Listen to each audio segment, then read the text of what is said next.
Arab Israel তিনটা যুদ্ধে আরবেরা পারেনি কেন?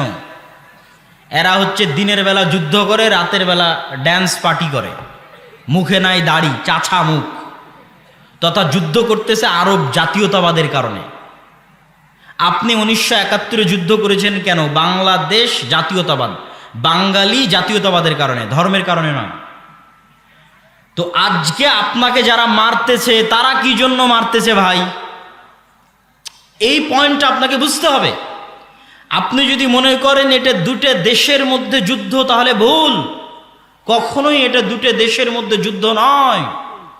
আজকে যারা আপনাকে জেরুজালেম এবং ফিলিস্তিনে হত্যা করতেছে, তারা এটাকে দ্বীন মনে করে, তারা এটাকে ইবাদত মনে করে, তারা এটাকে ধর্ম মনে করে হত্যা করতেছে।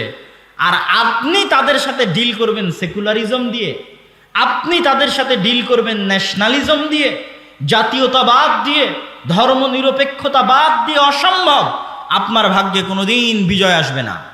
আপনি নিশ্চিত থাকেন, 100% নিশ্চিত থাকেন, প্রত্যেকটা মুসলমানের সন্তানকে হত্যা করা হচ্ছে গাজায় শুধুমাত্র ধর্মীয় কারণে, শুধুমাত্র ধর্মীয় কারণে। ধর্মীয় কারণটা কি? ধর্মীয় কারণটা হচ্ছে বানু ইসরাইল। বানু ইসরাইল মানে কি? ইসরাইল হচ্ছে ইয়াকুব আলাইহিস সালাতু ওয়াস সালাম। ইয়াকুব আলাইহিস সালাতু ওয়াস সালাম কে? ইসহাক আলাইহিস সালাতু ওয়াস সালামের ছেলে। ইসহাক কে? ইব্রাহিম আলাইহিস সালাতু ওয়াস সালামের ছেলে। ইব্রাহিমকে তারা বলে আব্রাহাম, ইসহাককে তারা বলে আইজ্যাক, ইয়াকুবকে তারা বলে জ্যাকব। ইয়াকুবের ছেলে হচ্ছে ইউসুফ, ইউসুফকে তারা বলে Joseph. Saint Joseph school and college. Saint Joseph মানে হজরত ইউসুফ স্কুল অ্যান্ড কলেজ। আপনি যে ইউসুফ আলাইহিস সালাতু ওয়াস সালাম, ওই জোসেফ উনি, আলাদা কোনো ব্যক্তি না। আপনি বলছেন হজরত ইউসুফ, উনি বলেছে সেন্ট জোসেফ। তাহলে পৃথিবীর এই তিনটে আসমানি ধর্ম হচ্ছে আব্রাহামিক রিলিজিয়ন বা সেমেটিক রিলিজিয়ন, তথা ইব্রাহিম আলাইহিস সালাতু ওয়াস সালামের পক্ষ থেকে পাওয়া ধর্ম বা সেমেটিক ধর্ম। সেমেটিক মানে কি? নূহ আলাইহিস সালাতু ওয়াস সালামের 3 ছেলের এক ছেলে হচ্ছে সাম, আর এক ছেলে ইয়াফেস, আর এক ছেলে হাম। যারা নৌকাতে উঠেছিলেন 3 ছেলে, যাদেরকে আল্লাহ বাঁচিয়ে রেখেছিলেন মুমিন হিসেবে, তাদের একজন সাম, তাদের একজন ইয়াফেস, তাদের একজন হাম। যাদের গায়ের রং মেটে হয় আমাদের মতো, আরবদের মতো ধূসর হয়, তারা হচ্ছে সামের বংশধর। যাদের গায়ের রং সম্পূর্ণ সাদা হয় ইউরোপিয়ানদের মতো, রাশিয়ানদের মতো, তারা হচ্ছে ইয়াফেসের বংশধর। যাদের গায়ের রং সম্পূর্ণরূপে কালো হয়, তারা হচ্ছে হামের বংশধর। তো দুনিয়াতে আল্লাহ যত নবী পাঠিয়েছেন সব পাঠিয়েছেন সামের বংশে। এই জন্য তিনটা ইসলাম, ইহুদি, খ্রিস্টানকে বলা হয় সেমেটিক রিলিজিয়ন, তথা সবগুলো সাম থেকে সেমেটিক, সবগুলো সামের বংশে। এখানে আরও একটা মজার জিনিস যদি আপনারা মনে রাখতে পারেন, রাখবেন। যারা ইউরোপ আমেরিকায়, যারা অনলাইনে শুনতেছেন, তারাও মনে রাখতে পারেন। আপনাদের যাওয়ার ভাগ্য হলে মনে রাখবেন, না হলে রাখবেন না। কিন্তু যারা অনলাইনে শুনছেন তারা মনে রাখতে পারেন। যারা সাদা চামড়ার, তাদের সাদা চামড়া নিয়ে গর্ব আছে। ওরা বাহিরে যতই মিষ্টি কথা বলুক, ভিতরে সাদা চামড়ার গর্বে ভরা। আপনি যেমন এখান থেকে ইন্ডিয়া গেলে আপনাকে বাঙালি বলে ছোট করবে, এখান থেকে পাকিস্তান গেলে বাঙালি বলে ছোট করবে, ঠিক আবার আরবে গেলে বাঙালি বলে ছোট করবে। তো ঠিক তখন ইউরোপে যাবেন, তখন গোটা এশিয়া বলে ছোট করবে। গোটা ইন্ডিয়া, পাকিস্তান, বাংলাদেশ, চীন সব মিলে হচ্ছে এশিয়া। এরা হচ্ছে এশিয়া থেকে আসছে, এশিয়া বলে ছোট করবে, কেন এদের গায়ের রং সাদা নয়। তো আপনি যতই ওদের নাগরিকত্ব নেন, এই চামড়া যদি পরিবর্তন না করতে পারেন, তাহলে কোনো না কোনো এক সময় গিয়ে আপনি ডিসক্রিমিনেশনের শিকার হবেন। মজার জিনিস কি? মজার জিনিস হচ্ছে তারা যেই সাদা চামড়ার গর্ব করে, আবার তারা যেই নবীর অনুসরণ করে। খ্রিস্টানেরা যদি, ইউরোপ আমেরিকার খ্রিস্টানেরা যদি সাদা চামড়ার গর্ব করে, নবীর অনুসরণ করে কোন নবী? ঈসা আলাইহিস সালাম। ঈসা আলাইহিস সালাম সাদা চামড়ার ছিলেন না। আমার নবী যেই চামড়ার, ঈসা আলাইহিস সালাম ওই চামড়ার। কথা কি আমার বুঝতে পারছেন? কেন ঈসা আলাইহিস সালাম হচ্ছে সামের বংশধর, সেমেটিক রিলিজিয়ান। আরবে জন্মগ্রহণ করেছেন ঈসা আলাইহিস সালাম, ফিলিস্তিনে জন্মগ্রহণ করেছেন। ঈসা আলাইহিস সালাম ও ইব্রাহিমের সন্তান, মুহাম্মদ সাল্লাল্লাহু আলাইহি ওয়াসাল্লাম ইব্রাহিমের সন্তান। তাহলে ওরা যে সাদা চামড়ার গর্ব করে, সাদা চামড়ায় আল্লাহ কোনো নবী পাঠায়নি। সব নবী আল্লাহ সুবহানাহু ওয়া তাআলা পাঠিয়েছেন নূহের সন্তান সামের বংশে। তো আমি আপনাদেরকে যে পয়েন্টটা বলতে চাচ্ছিলাম যে কেন তারা ধর্মীয় কারণে গাজ্জার মুসলমানদের হত্যা করতেছে, রিলিজিয়াস কারণে, শুধু ধর্মীয় কারণে মুসলমানদের হত্যা করতেছে। কি সেই কারণ? তো ইব্রাহিমের ছেলে ইসহাক বা আইজাক, ইসহাকের ছেলে ইয়াকুব বা জ্যাকব, ইয়াকুবের ছেলে ইউসুফ বা জোসেফ আলাইহিমুস সালাতু ওয়াস সালাম, তারপরে একের পর এক ইউসুফ আলাইহিস সালাতু ওয়াস সালাম উনি মিশর, ফিলিস্তিন থেকে বিক্রি হয়ে চলে গেলেন মিশরে, মিশরে মন্ত্রী হলেন, তারপরে উনি দুনিয়া থেকে বিদায় নিলেন। ওনার বাপ, ওনার ভাইয়েরা সব মিশরে ওনার কাছে ছিল। তার 300 বছর পর বা 100-150 বছর পর ওনার বংশধরেরা ফেরাউনের কাছে গোলাম হয়ে গেল। তারপরে ওনার বংশী জন্ম নিল মুসা। মুসা আলাইহিস সালাম সবাইকে নিয়ে চলে আসলেন নদীর এপারে, পুনরায় ফিলিস্তিনে। ফেরাউন নদীতে ডুবে মারা গেল। পুনরায় ফিলিস্তিনে ঢুকবেন, সিনাই মরুভূমিতে ঘুরপাক খাচ্ছেন। তারপরে আস্তে আস্তে আসলো সেই বংশে দাউদ, আস্তে আস্তে আসলো সেই বংশে সুলাইমান, তারপরে আস্তে আস্তে সেই বংশে আসলো ঈসা, তারপরে আস্তে আস্তে সেই বংশে আসলো ইয়াহইয়া, সেই বংশে আসলো জাকারিয়া। তাহলে ইব্রাহিম থেকে শুরু করে এই পর্যন্ত সব নবী আসলো ইসহাকের বংশে, ইয়াকুবের বংশে। আর ইব্রাহিম ওই যুগেই তার আরেক ছেলেকে ফিলিস্তিন থেকে 1500 কিলোমিটার দূরে পায়ে হেঁটে আরেক স্ত্রী আরেক ছেলেকে রেখে আসলেন মক্কায়। এটাই হচ্ছে আল্লাহর অলৌকিকত্ব, আল্লাহ সুবহানাহু তাআলার নিজাম, পৃথিবী পরিচালনায় আল্লাহর নিজাম। আল্লাহ এইভাবেই পৃথিবীর সিস্টেমটা সাজাবেন। তো ইব্রাহিম আলাইহিস সালাতু ওয়াস সালাম ওই যুগে তার আরেক স্ত্রী আরেক ছেলেকে রেখে আসলেন কোথায়? কাবার পাশে। তাওরাত, জবুর, ইনজিল সব বইয়ের মধ্যে আছে ইব্রাহিমের আরেক ছেলে ইসমাইল, নাম সহ উল্লেখ করা আছে। তারাও বিশ্বাস করে আবুল আরব, আরবদের পিতা হচ্ছে ইসমাইল। সমস্যা কি? সমস্যা হচ্ছে তারাও অপেক্ষায় ছিল শেষ নবী আসবে তাদের উদ্ধারের জন্য। ইহুদিরা দুইবার অপেক্ষায় ছিল যে তাদের উদ্ধারের জন্য কেউ আসবে।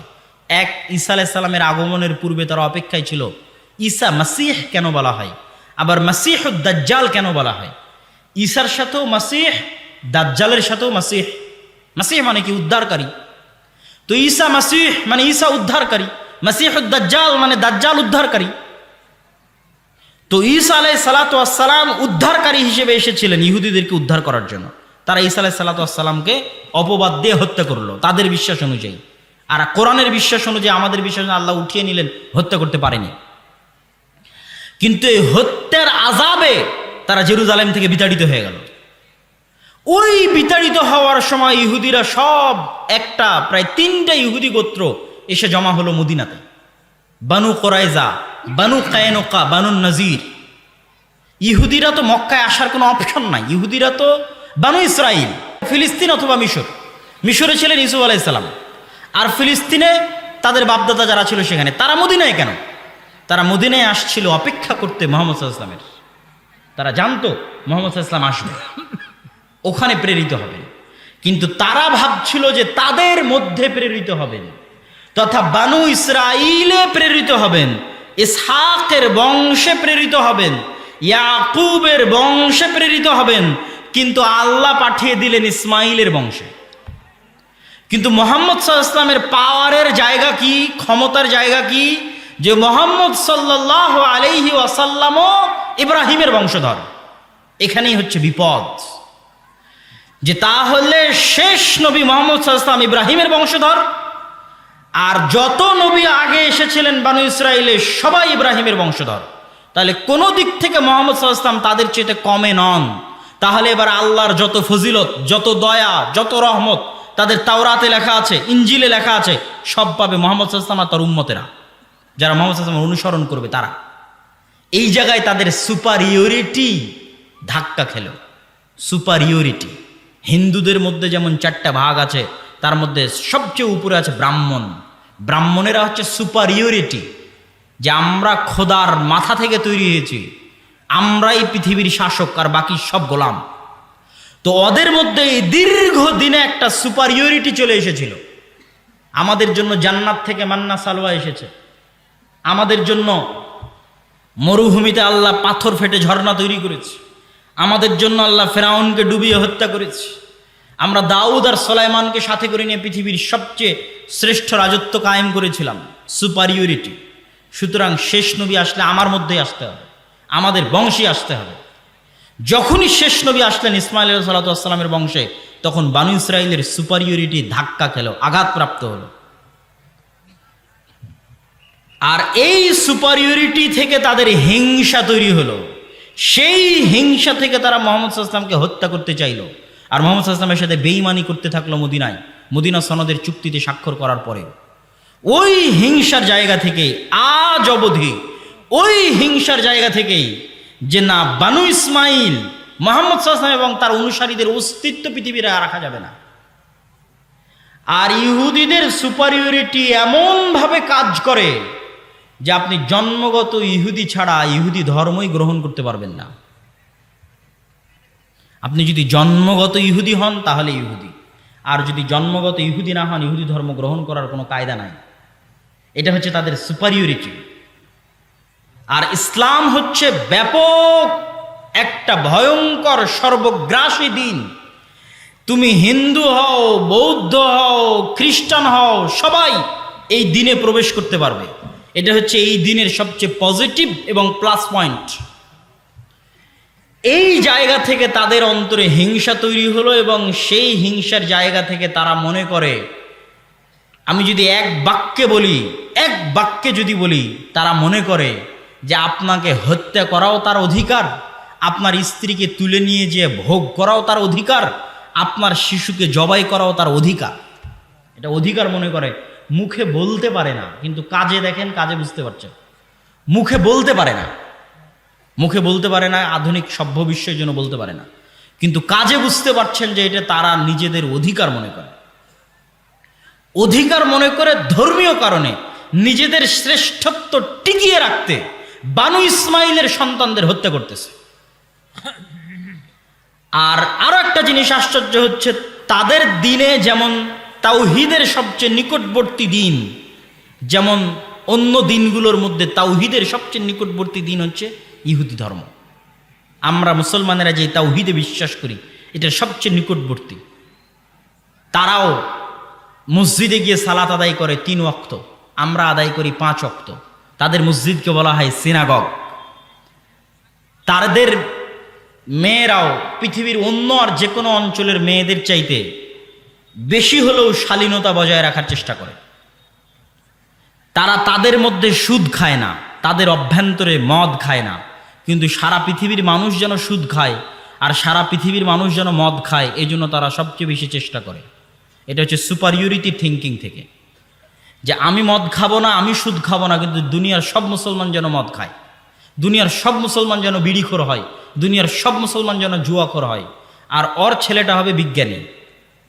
ওই জন্য জন্মের আগে থেকেই সন্তান যখন মায়ের পেটে, তখন থেকেই ইহুদি মা অঙ্ক করে, অঙ্ক যেন তার সন্তান সবচেয়ে মেধাবী হিসেবে পৃথিবীতে আসে। আর ওরাই সবচেয়ে বেশি অর্থ ইনভেস্ট করে যেন আপনার ছেলেরা ফ্রি ফায়ার খেলে, আপনার ছেলেরা পাবজি খেলে, আপনার ছেলেরা মদ খায়, আপনার ছেলেরা জুয়া খায়, আপনার ছেলেরা নেশা করে। কেন? যখন এরা নেশা করবে, মদ খাবে, জুয়া খেলবে, তখন এরা গরু ছাগল। এরা তখন আর চিন্তা করতে পারবে না যে স্বাধীন মানুষ কেমনে হয়। ওই যে মুসা আলাইহিস সালাম যদি ফেরাউনের গোলামি করে বড় হতেন, চিন্তা করতে পারতেন না যে স্বাধীন মানুষের সুযোগ সুবিধা কি, মানুষের আত্মমর্যাদা, আত্মসম্মান কি। যখন ফেরাউনের বাড়িতে বড় হয়েছেন, তখন বুঝেছেন যে আমার কওমকে তো জুলুম করছে, আমার রক্তের বানু ইসরাইলের উপর তো অত্যাচার হচ্ছে। তাহলে যখনই আপনি নেশাখোর, যখনই মদখোর, তখন মানুষের জায়গা থেকে নিচে নেমে গেছে। যখনই জুয়াখোর, মানুষের জায়গা থেকে নিচে নেমে গেছে। আপনার মেধা কাজ করবে না, আপনার বিবেক কাজ করবে না, তখন গরু ছাগলের মতো আপনাকে জবাই করা যাবে, গরু ছাগলের মতো আপনাকে হত্যা করা যাবে। আর সারা পৃথিবীতে মুসলমানেরা গরু ছাগলের মতোই। আমি নিজে চোখে দেখে বলতেছি, দূরবীন দিয়ে দেখে বলতেছি। তার সবচেয়ে বড় উদাহরণ হচ্ছে লিবিয়ার কোনো বন্দর থেকে, ভূমধ্য সাগর থেকে যে বাতাস দিয়ে ফুলানো নৌকায় সারা পৃথিবী থেকে মুসলমানেরা জমা হয়েছে, অবৈধ পথে ইউরোপে ঢুকবে। তাই বাংলাদেশ থেকেও গেছে শত শত, পাকিস্তান থেকে গেছে, ইয়েমেন থেকে গেছে, সিরিয়া থেকে গেছে। নারী পুরুষ গাদাগাদি করে 400-500 জন রোহিঙ্গাদের মতো ওই নৌকাতে আছে। লিবিয়ার সমুদ্র বন্দর থেকে নৌকাটা ছাড়বে, হয় সমুদ্রে ডুবে মরে যাবে রাতের বেলা, আর না হয় কোনো ইউরোপিয়ান কান্ট্রি ওদেরকে ভিক্ষা দিবে, নাগরিকত্ব, শরণার্থী, গোলামের জিন্দেগি। এই জন্য ফ্রান্সের আইফেল টাওয়ারে রাত 12টা-1টার সময় যখন আমরা ওখানে ছিলাম, ওই ফ্রান্সের আইফেল টাওয়ারের আশেপাশে যতগুলো মদ খাচ্ছে, জুয়া খেলতেছে, বিড়ি সিগারেট খাচ্ছে, সবগুলো মুসলমান, সবগুলো যারা ওই সমস্ত দেশ থেকে আসছে যেই দেশকে ফ্রান্স শাসন করত, নাইজেরিয়া, আলজেরিয়া, লিবিয়া, ওই দেশগুলো থেকে আসছে। আর রাত 12টা-1টায় বসে মদ, জুয়া, গাঁজা, বাস। আর ইহুদি তার সন্তানকে জন্মের পর থেকে পড়াচ্ছে, শিক্ষা দিচ্ছে, ওকে স্বাধীন মানুষ হিসেবে তৈরি করতেছে। তাহলে তাদের সবচেয়ে বড় প্রজেক্ট কি? তারা নিজেরা ভালো থাকবে কিন্তু আপনাকে ভালো থাকতে দিবে না। এটাই সুপারিয়রিটি। পৃথিবী একমাত্র আমি ভোগ করব, আর বাকি সব আমাদের গোলাম থাকবে। তো গোলাম কি এত সহজে রাখা যায়? গোলাম রাখতে হলে এদেরকে মদখোর, জুয়াখোর, গাঞ্জাখোর না বানালে কি গোলাম রাখা যাবে? এদেরকে যদি গেমের নেশায় মত্ত না করা যায় তাহলে কি এদেরকে গোলাম রাখা যাবে? অস্ত্রপাতি আমার হাতে থাকবে, এদেরকে অস্ত্রপাতি বানাতে দিব না। আমার ছেলে মেয়েরা হচ্ছে জ্ঞান গবেষণা শিখবে, আর এরা হচ্ছে বিশ্বকাপ, ফুটবল এগুলো নিয়ে পড়ে থাকবে, বিনোদন আর পর্যটন নিয়ে পড়ে থাকবে। দুবাই কি করছে, কাতার কি করছে? ওই সেম থিঙ্কিং, যে তুমি বিনোদন আর পর্যটন নিয়ে পড়ে থাকো, আর কাতার আর দুবাইয়ের পাশে ইসরায়েল কি করতেছে। শুধু তাই নয়, আরব আমিরাত, কুয়েত, কাতার, তাদেরকে এরা শিক্ষা দিচ্ছে যে তোমরা ছেলে হোক মেয়ে হোক 2টা করে সন্তান নাও, আর 2টা করে সন্তান নিবা, আর গাড়ি হবে যে আমরা যেরকম যে প্রিমিয়ার ছোট গাড়িতে আসলাম, এই ছোট গাড়ি, যেই ছোট গাড়িতে পিছনে 2 জন বসবে আর সামনে ড্রাইভার এবং ড্রাইভারের পাশে একজন। আর ইসরায়েলে যান, কয়টা ইহুদি ফ্যামিলির এই ছোট গাড়ি আছে? সবগুলো ইহুদি ফ্যামিলির জিপ আছে, বড় গাড়ি। কেন? ওদের সবার যে 7টা-8টা করে সন্তান। কেন? ওরা ওদের মধ্যে নিজেরা শিখে এবং শিখায় যে তোমরা বেশি করে ছেলে মেয়ে নাও, আর ওরাই সারা পৃথিবীর মানুষকে শিখায় যে তোমরা বেশি করে ছেলে মেয়ে নিও না, কম ছেলে মেয়ে নাও। এই জন্য আল্লাহ এদের কথা কোরআনে বলেছে যে এরা হচ্ছে দ্বিচারী জাতি, দ্বিচারী সমাজ। তাদের ভিতর একরকম, তাদের বাহির আর এক রকম। পুরোটাই হচ্ছে হিংসার কারণে, যেন আপনাকে সমূলে ধ্বংস করে দেওয়া যায়। কিন্তু আপনি তার দোষ দিয়ে কি করবেন? দোষ তো আমাদেরই। আমরা মদ, জুয়া, গাঞ্জা নিয়ে ব্যস্ত। তাহলে এই যারা মদ খাচ্ছে, জুয়া খাচ্ছে, গাঞ্জা খাচ্ছে, এদের হাতে বিজয় হবে? জেরুজালেম, মসজিদে আকসা, ও সম্পূর্ণ দিনের জন্য যুদ্ধ করতেছে, আর দিনের বিজয়ের জন্য। আর ওই পাশেই যারা আছে তাদের না দিনের নামগন্ধ আছে, না আল্লাহর রাসূলের সুন্নাতের অনুসরণের নামগন্ধ আছে, না আল্লাহ সুবহানাহু ওয়া তাআলার কোনো আদেশ মানার কোনো নামগন্ধ আছে। তাহলে আল্লাহ কাদেরকে বিজয়ী করবে? যতক্ষণ পর্যন্ত ওই রকম স্বাধীন চেতা মানুষ ঈমান এবং আকীদা নিয়ে শুধু আল্লাহর সন্তুষ্টির জন্য সামনে এগিয়ে না আসবে, ততক্ষণ পর্যন্ত আল্লাহ সুবহানাহু ওয়া তাআলা কখনোই কোশ্চেনকালেও বিজয় দিবেন না। সম্মানিত উপস্থিতি, মসজিদে আকসা, মসজিদে আকসার গুরুত্ব, মসজিদে আকসার ফজিলত, এই ছিল মোটামুটি আমরা এতক্ষণ পর্যন্ত যা আলোচনা করলাম। সেই আলোচনাটা ছিল 1-2 বাক্যে যদি সারমর্ম করি, তাহলে আজকে আমরা যে কঠিন অবস্থায় আছি তার চেয়ে বেশি কঠিন অবস্থায় আমরা এর আগে ছিলাম। সেটা ক্রুসেড এবং মঙ্গোলীয়দের আমলে। সেখান থেকে আমরা কেমনে নাজাত পেয়েছি, আজকে কেমনে নাজাত পেতে পারি, আর আজকে আমরা সারা পৃথিবীতে যে সমস্যাগুলো ফেস করতেছি এটা কি কারণে ফেস করতেছি, সেটাও আমি আজকে আমার এই আলোচনায় তুলে ধরলাম। এখন আমরা সংক্ষিপ্তভাবে মসজিদে আকসার গুরুত্ব এবং ফজিলত আপনাদের সামনে তুলে ধরে আমার বক্তব্যের শেষের দিকে যাওয়ার চেষ্টা করব। আল্লাহ সুবহানাহু ওয়া তাআলা পবিত্র কোরআন মাজিদে বলছেন, ওয়ানাজ্জাইনাহু ওয়া লূতান ইলাল আরদিল্লাতী বারাকনা ফীহা লিল আলামিন। আমি লূতকে আশ্রয় দিয়েছি এই মাটিতে, ইব্রাহিমকে আশ্রয় দিয়েছি এই মাটিতে, যেখানে আমি বরকত রেখেছি সারা পৃথিবীর মানুষের জন্য। লূতকে আশ্রয় দিয়েছি এই মাটিতে মানে লূত আলাইহিস সালাতু ওয়াস সালামের শহরকে আল্লাহ উল্টিয়ে দিয়েছিলেন, যেটা জর্ডানের ডেড সি। তো উল্টে দেওয়ার পর লূত আলাইহিস সালামকে আল্লাহ কোথায় আশ্রয় দিলেন? সেটা জেরুজালেম। ইব্রাহিম আলাইহিস সালাতু ওয়াস সালামকে আশ্রয় দিয়েছি মানে ইব্রাহিমের পিতা আজর এবং নমরুদ তাকে ইরাকের ব্যাবিলন শহর থেকে তাড়িয়ে দেওয়ার পর তিনি হিজরত করে কোথায় আশ্রয় নিয়েছিলেন? সেটা জেরুজালেম। ওটার কথা আল্লাহ কোরআনে বলছে, ওই মাটিতে আশ্রয় দিয়েছে লূতকে, ওই মাটিতে আশ্রয় দিয়েছি ইব্রাহিমকে, যেই মাটিতে আমি বরকত রেখেছি সারা পৃথিবীর মানুষের জন্য। বারাকনা ফিহা লিল আলামিন, জেরুজালেমের মাটিতে বরকত রেখেছি সারা পৃথিবীর মানুষের জন্য। এই বরকতের কথা আল্লাহ সুবহানাহু ওয়া তাআলা আর এক আয়াতে বলছেন, সুবহানাল্লাযী আসরা বিআবদিহি লাইলাম মিনাল মাসজিদিল হারাম ইলাল মাসজিদিল আকসা আল্লাযী বারাকনা হাওলাহু। আমি আমার বান্দা মুহাম্মদ সাল্লাল্লাহু আলাইহি ওয়াসাল্লামকে সফর করিয়েছি মক্কার মসজিদে হারাম থেকে মসজিদে আকসা পর্যন্ত। কোন মসজিদে আকসা? আল্লাযী বারাকনা হাওলাহু, যেই মসজিদে আকসার চারপাশ আমি ঘিরে রেখেছি বরকত দিয়ে। বলেন আল্লাহু আকবার। মসজিদে আকসার চারপাশ আল্লাহ সুবহানাহু ওয়া তাআলা ঘিরে রেখেছেন বরকত দিয়ে। কোরআনে বলছেন, দুইটা আয়াত পেশ করলাম। আর এক আয়াত, ইয়া কওমি দুখুলুল আরদাল মুকাদ্দাসাতা আল্লাতী কাতাবাল্লাহু লাকুম। মুসা আলাইহিস সালাতু ওয়াস সালাম তার কওমকে বললেন, হে আমার জাতি, প্রবেশ করো ওই মাটিতে, ওই শহরে যেটা পবিত্র। আল আরদুল মুকাদ্দাসা, বাইতুল মুকাদ্দাস বলা হয় এই কারণে। আল আরজুল মুকাদ্দাসা, পবিত্র মাটি, ওই মাটিতে তোমরা প্রবেশ করো বিজয় অর্জনের জন্য। আল্লাহ সুবহানাহু ওয়া তাআলা তোমাদের বিজয় দিবে, সেই বিজয় অর্জনের জন্য তোমরা প্রবেশ করো। সম্মানিত উপস্থিতি, এই প্রত্যেকটা আয়াত থেকে স্পষ্টভাবে প্রতীয়মান হলো যে মসজিদে আকসা বরকতময়, মসজিদে আকসার মাটি বরকতময়, জেরুজালেম বরকতময়।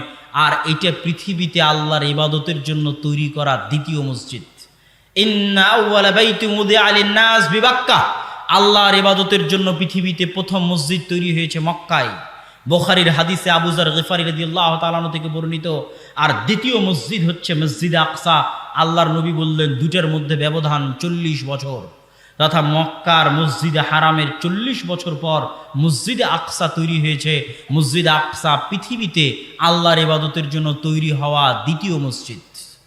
আর 3টা মসজিদে জিয়ারত করা যায়, 3টা মসজিদে সালাত আদায়ে অন্য যে কোনো মসজিদ চাইতে সালাত আদায়ের বেশি নেকি রয়েছে। এই 3টা মসজিদ হচ্ছে মসজিদে হারাম মক্কা, মসজিদে নববী এবং আল মসজিদ আল আকসা। সম্মানিত উপস্থিতি, মসজিদে আকসার বিজয়ের বিস্তারিত ঘটনাগুলো অন্য আর বক্তব্যে, গতকাল বা তার আগের যে বক্তব্য আছে সেই বক্তব্যগুলোতে বিস্তারিত আলোচনা করা আছে। কিভাবে ইউশা বিন নুন মসজিদে আকসা বিজয় করলেন, কিভাবে দাউদ আলাইহিস সালাতু ওয়াস সালাম মসজিদে আকসা বিজয় করলেন, কিভাবে ওমর রাদিয়াল্লাহু তাআলা মসজিদে আকসা বিজয় করলেন। আর আজকে আমরা ওইটার পরবর্তী আলোচনাটা আপনাদের সামনে পেশ করলাম, যে সালাহুদ্দিন আইয়ুবী কিভাবে মসজিদ আকসা বিজয় করলেন, আর কিভাবে মুসলমানরা ক্রুসেডার এবং মঙ্গোলীয়দের হাত থেকে নাজাত পেল। আর আজকের যুগে মুসলমানদের এই অবস্থা কেন হলো এবং এখান থেকে কেন নাজাত পাবে, এইটা ছিল আমাদের আজকের আলোচনা। যারা এই আগের ইতিহাসগুলো দেখতে চাইবেন, ইউশা বিন নুনের ইতিহাস, দাউদ আলাইহিস সালাতু ওয়াস সালামের মসজিদে আকসা বিজয়ের ইতিহাস, অথবা ওমর রাদিয়াল্লাহু তাআলা আনহুর মসজিদে আকসা বিজয়ের ইতিহাস, এই পুরো ইতিহাস 3 পর্বে এতেসাম টিভিতে সম্পূর্ণ ডকুমেন্টারি আকারে আমরা 2 বছর আগে ভিডিও হিসেবে দিয়ে রেখেছিলাম। জেরুজালেম নামে, মসজিদে আকসা নামে এতেসাম টিভিতে 3 পর্বে আপনারা পাবেন।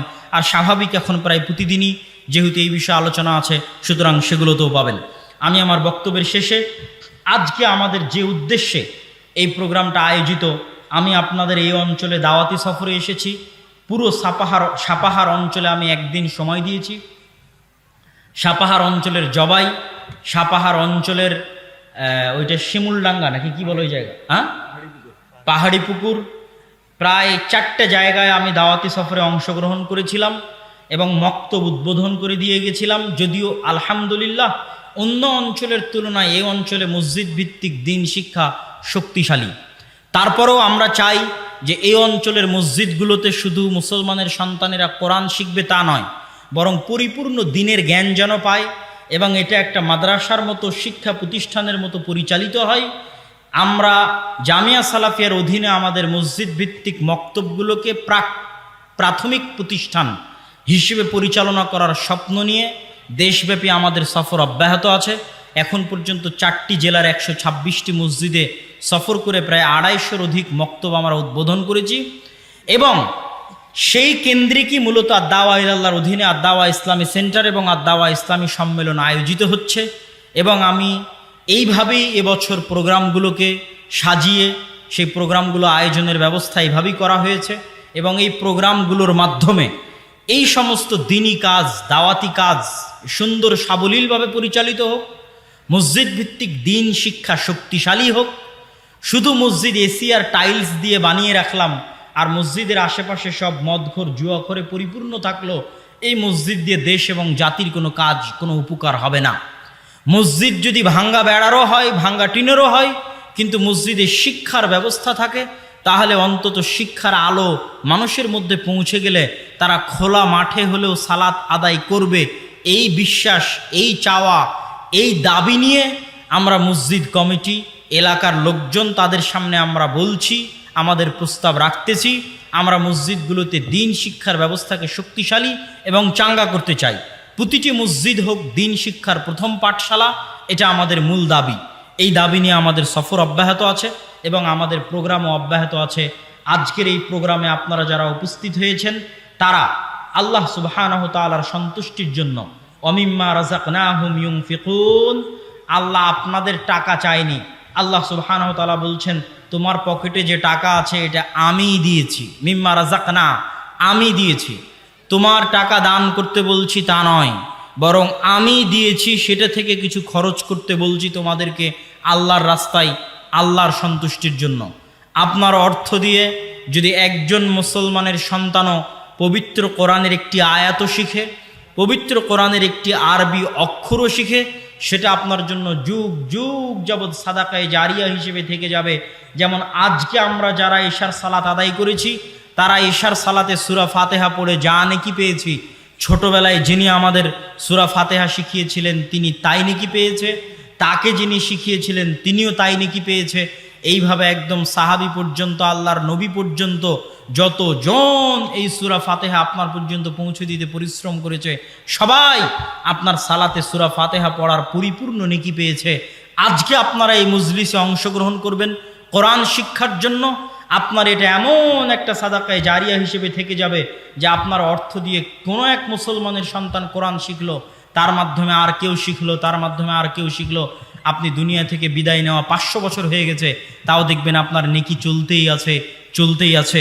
এইরকম একটি বৃহৎ শ্রেষ্ঠ সাদাকায়ে জারিয়া থেকে বঞ্চিত না হয়ে আল্লাহ সুবহানাহু তাআলার সন্তুষ্টির জন্য এই বিরাট প্রজেক্টে মসজিদ ভিত্তিক আমাদের লক্ষ্য হচ্ছে বাংলাদেশের কোনো মসজিদে যেন মক্তববিহীন না থাকে। আমি চালাই কি আপনি চালান সেটা ব্যাপার নয়, মসজিদে দিন শিক্ষার ব্যবস্থা থাকতে হবে, এটা হলো আমাদের শক্তিশালী দাবি। এবং সেটা খুব ভালোভাবে থাকতে হবে, যেন শুধু কোরআন কেন্দ্রিক না হয় এবং অলসতা না হয়, বরং চাঙ্গা একটা প্রতিষ্ঠান যেভাবে চলে ঠিক সেভাবেই যেন চলে। এবং আমরা ওইভাবেই সামনের দিকে ধীরে ধীরে এগিয়ে যাচ্ছি। আপনারা অবশ্যই এই বৃহৎ প্রজেক্টে আপনাদেরকে আল্লাহ সুবহানাহু তাআলা যে রিজিক দিয়েছে, সেই রিজিক থেকে আল্লাহ সুবহানাহু তাআলার সন্তুষ্টির জন্য দানের হাত প্রসারিত করবেন। আপনাদের মধ্যে স্বেচ্ছাসেবক ভাইয়েরা যাবে। আমি আমার বক্তব্য শেষ করার পূর্বে আপনাদেরকে কয়েকটা দাওয়াত দিই। আগামী 23 ও 24 নভেম্বর, কই স্বেচ্ছাসেবক ভাইয়েরা কোথায়? আপনারা প্রবেশ করেন। আগামী 23 ও 24 নভেম্বর আল জামিআহ আস-সালাফিয়াহ, ডাঙ্গিপাড়া, পবা, রাজশাহী। 23 ও 24 নভেম্বর ডাঙ্গিপাড়া, পবা, রাজশাহীতে সালাফি কনফারেন্স আছে।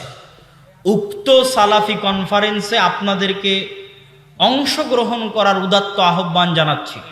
পাশাপাশি মাসিক আল ইতিসাম সহ আমাদের যে পত্র পত্রিকাগুলো বের হয়, সেই পত্র পত্রিকাগুলো আপনারা যারা স্টেজে আছেন তারাও এই বৈঠকি দানে অংশগ্রহণ করার চেষ্টা করবেন।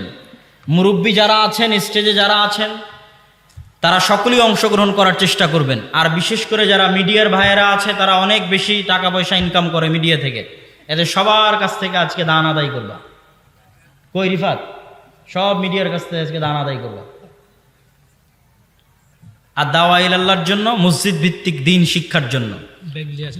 জি, আপনারা যারা স্বেচ্ছাসেবক আছেন তারা অবশ্যই ভিতরে প্রবেশ করেন। আমি আমার বক্তব্যের শেষের দিকে চলে এসেছি। মাসিক আল ইতিসাম কেন ব্যতিক্রম? মাসিক আল ইতিসাম এই বাংলাদেশের একমাত্র পত্রিকা যার ফতোয়া বোর্ডে শুধু বাংলাদেশের আলেমেরা বসে না, ভারতের আহলে হাদিসদের সবচেয়ে বড় শিক্ষা প্রতিষ্ঠান জামিয়া সালাফিয়া বানারসের আলেমরাও এই মাসিক আল এতেসামের ফতোয়া বোর্ডে অংশগ্রহণ করে থাকে। এটা বাংলাদেশের একমাত্র পত্রিকা। এই পত্রিকাটাকে মূল্যায়ন করার চেষ্টা করবেন।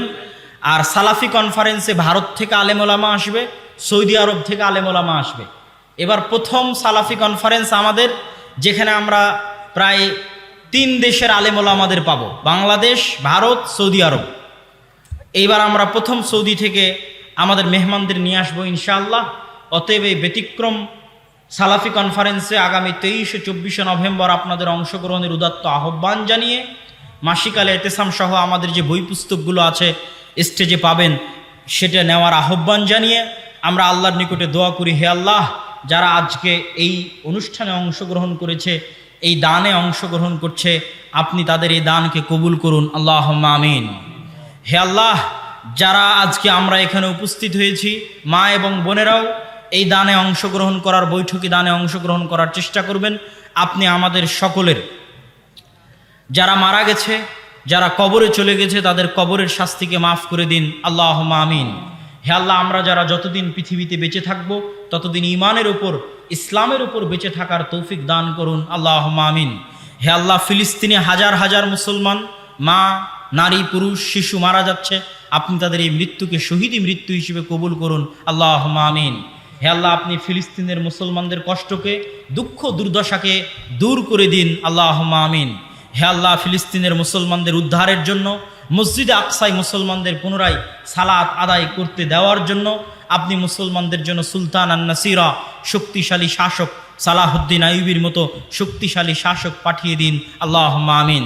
হে আল্লাহ, মুসলমানদের যে গুনাহের কারণে, যে অপরাধের কারণে, যে আযাবের কারণে আপনি মুসলমানদেরকে মসজিদ আকসার নেয়ামত থেকে, বরকত থেকে বঞ্চিত রেখেছেন, আপনি মুসলমানদের সেই গুনাহকে ক্ষমা করে দিয়ে মুসলমানদেরকে সঠিক রাস্তায়, হেদায়েতের রাস্তায় ফিরে এসে আপনার